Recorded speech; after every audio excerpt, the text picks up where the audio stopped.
Very traumatic yung nangyari talaga dun sa Tacloban, Leyte. Shooting is not unusual naman daw sa Pilipinas.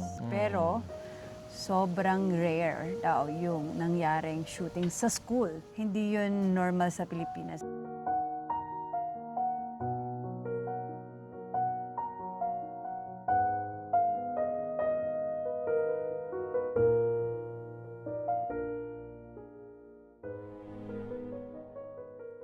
Hello fam! Good morning, good afternoon, and good evening to everyone, and welcome back to our channel. Alba Fam Bam and Mommy Donna here. Medyo late na ako nag-start ng vlog today kasi busy ang mommy and daddy today. And afternoon na actually, kaka-sundo lang namin kay Kuya Davon. Say hi, Kuya! Hello fam! Welcome back to our channel! So, nasundo na namin siya. Medyo last few days na lang niya sa school kasi matatapos na ang school year grade 1 ng Kuya Davon. So, medyo exciting na hindi ko alam ang nararamdaman ko kasi ang bilis ng panahon, fam. Well, anyway, ayan. Pagdating sa bahay, busy pa rin siya sa kanyang mga arts. And magluluto muna tayo kasi after nito, susunduin na si Lian, and then after that, magro-routine na naman tayo. So, samahan niyo akong mag-cooking. Mag-cooking vlog na naman tayo, fam. At ang naisip kong lutuin today, since na-tow na ni Daddy ang chicken breast, kasi meron kami dito na nabili, ang naisip ko is chicken carbonara pasta. Parang ang tagal ko nang hindi nakakakain nun. Kasi, anyway, I'm not that used to eat naman yung white sauce talaga. Parang ang nakakain ko usually is yung red sauce o kaya ang favorite ko, aglio olio. Talaga. Parang staple lang siya. Well, we'll try now kasi ang dami naman talaga namin nabili na Campbell's cream of mushroom sa Costco. So si Daddy bumili ng isang box ng Campbell's kasi gusto din daw niya tong gawing mushroom soup. And nakita ko naman, pwede siyang gamitin sa carbonara. So, gamitin ko na rin. So, samahan niyo ako, fam. Let's see kung ano magiging lasa ng aking carbonara. Teka, para sa pasta, itong gagamitin kong pasta. Lagi ako maraming stocks ng pasta kasi nga anytime pwede naman siyang lutuin. So, mag-prepare muna ako. Magagayat-gayat and magsusutay na ako ng chicken breast in a while. So, tara.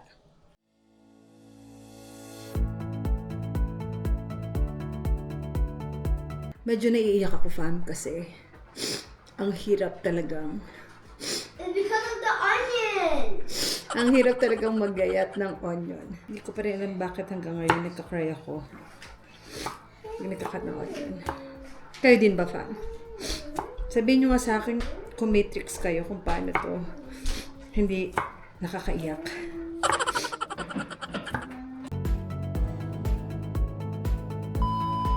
And nakat ko na yung chicken, fam. Ayan. Cube lang. Para unahin natin. Pasta is ready, fam. Al dente lang talaga yung gawa ko. Ayan.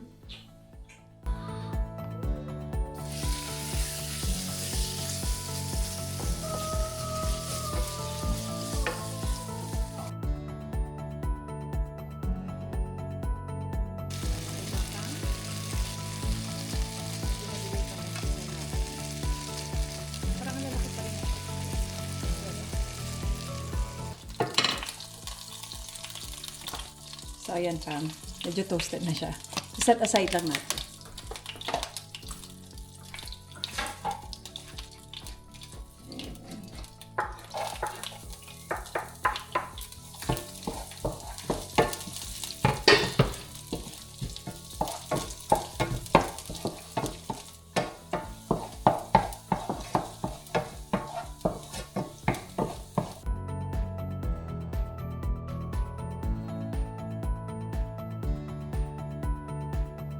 Balik na natin ang chicken. Yes, baby!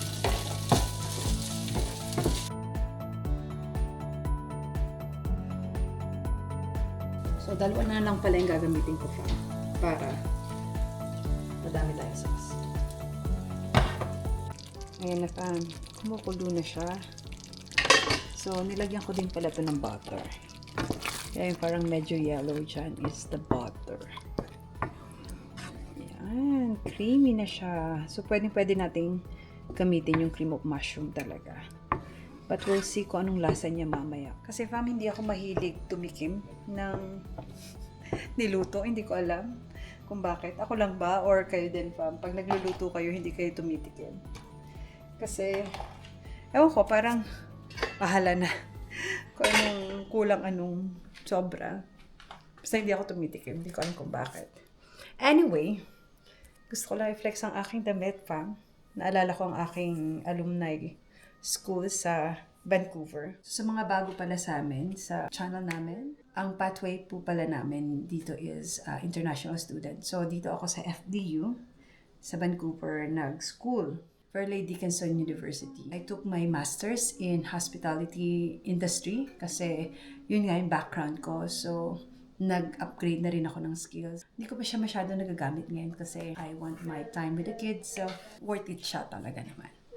So, sa mga taga-FDU dyan, hello, hello. Yes, baby. You know where the you know where the Men in Black. No, it's Mission Impossible. Oh. Siyempre, to continue, susunduin na natin ang aming little princess. Sobrang init pero naka-jacket ako kasi ang sakit sa balat ng init. Look at daddy too. Ha? Oo nga, pero alam niyo naman tayo, Asian, medyo gusto natin ng araw, na masikatan tayo ng araw. Diba? Yeah. Sobrang ganda ng panahon, Pam. Literal na blue sky city ang Calgary. Right. Yan. So, nagdala-dala kaming bike, of course. Kasi naglalakad lang naman talaga kami dito sa Tsaka neighborhood. nagagalit si Lian tsaka si Nicole. Pag alam nilang Sunny to ride a bike tapos walang bike. Yeah. Oh no. Bakit daw hindi dinadala? It's always So, ayan, parang ano na rin. Exercise nila kuya. Tsaka sobrang kabisado na niya.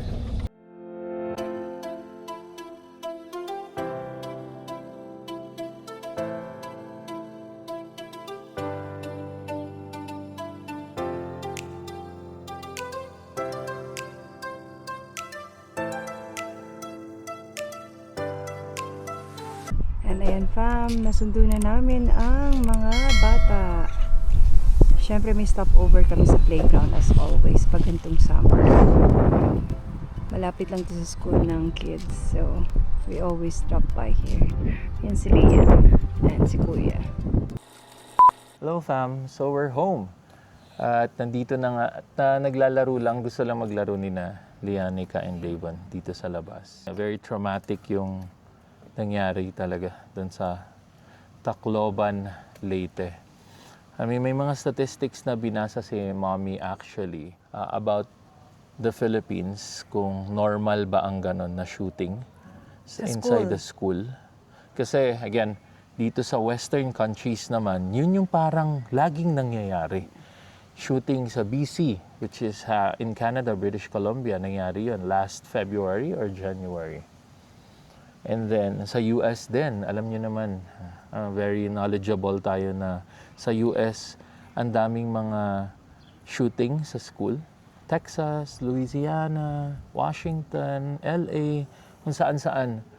Pero sa Pinas pala, as what Mommy discovered dun sa statistics, Based dun sa nabasa ko, shooting is not unusual naman daw sa Pilipinas. which is true naman. I mean, Yeah. punta ka Mindanao, punta ka ng Visayas, kung saan-saan, di ba? Mga Binondo or... There's a lot of Yeah, crime may daming crime and na shooting parang involved talaga. ang gun and shooting. Pero sobrang rare daw yung nangyaring shooting sa school.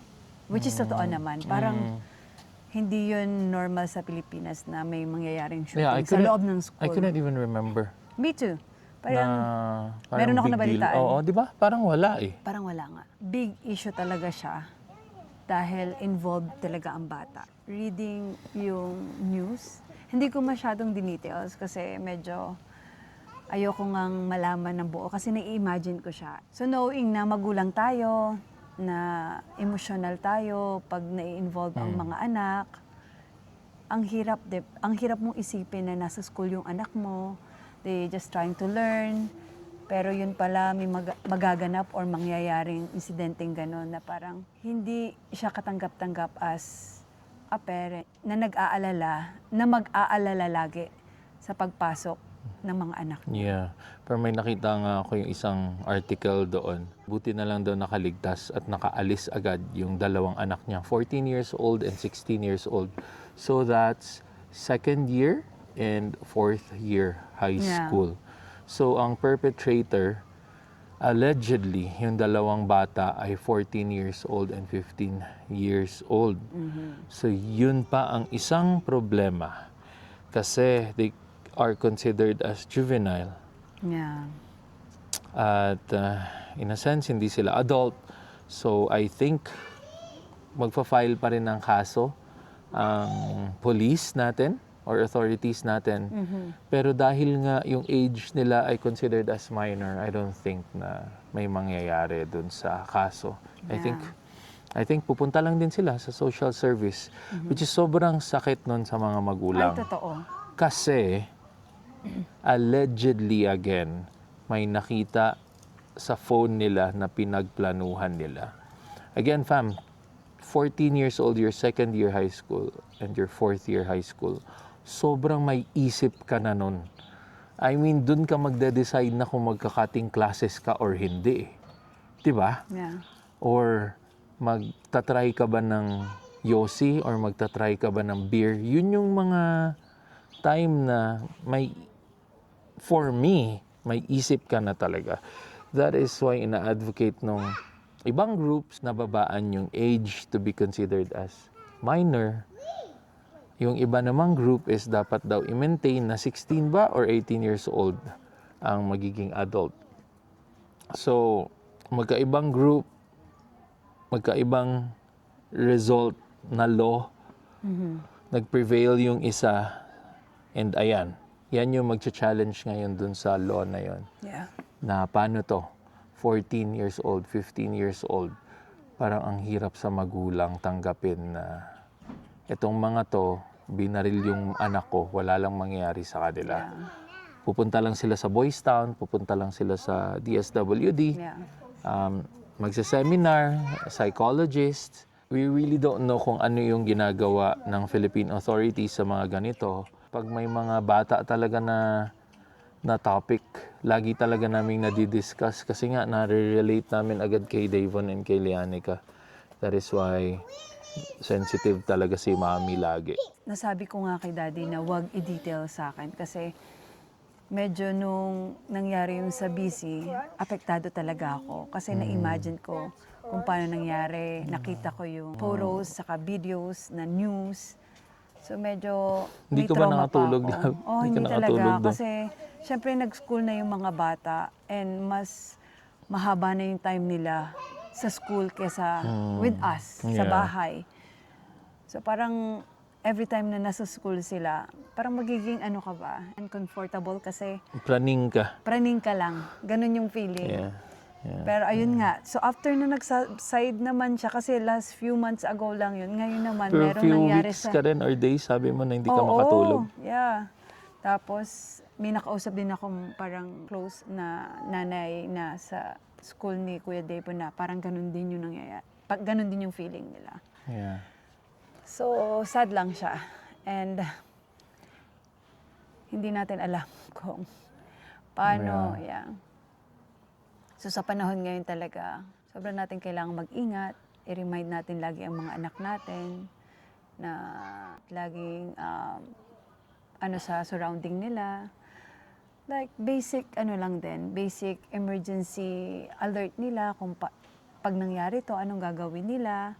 Kasi syempre, ngayon nga sa panahon naman ngayon talaga, ang dami access ng mga tao, ng mga bata, ng mga estudyante sa lahat ng bagay. May so, hindi mga- natin mapipigilan talaga. So may mga details pa yan, fam, kung saan nakuha yung Yeah. bang-bang, kung paano na-influence yung bata, Yeah. ano kaya ang nag-udyok sa kanila, ano ang motibo.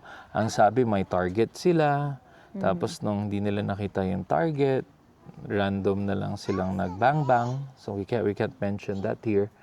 So maraming anggulo, maraming dahilan na pwedeng kinonsider ng mga bata kung bakit nila nagawa yun. Pero again, for me, it's basic, again, the basic construct of our community or the country itself is the family. So, doon talaga magsa-start yan, na dapat dinidisiplin yung mga bata. Although, syempre, pagbibigyan natin sila, pero dapat talaga may discipline yung mga bata all the time. Yan yung view ko, yun yung view ng mommy and daddy ko, ang mga lolo't lola nito. Yeah. Na always ganun talaga. It's dapat may disiplina. We'll end the video here and I hope dun sa mga nakanood, comment down below ka anong naramdaman nyo. Tingin nyo ba in case na not probably high school or elementary, pero may chance kasi na yung mga anak natin ay mag-college or university sa Pilipinas. Kasi malaking price difference talaga. So may mga friends kami na doon nagsuschool yung mga anak nila.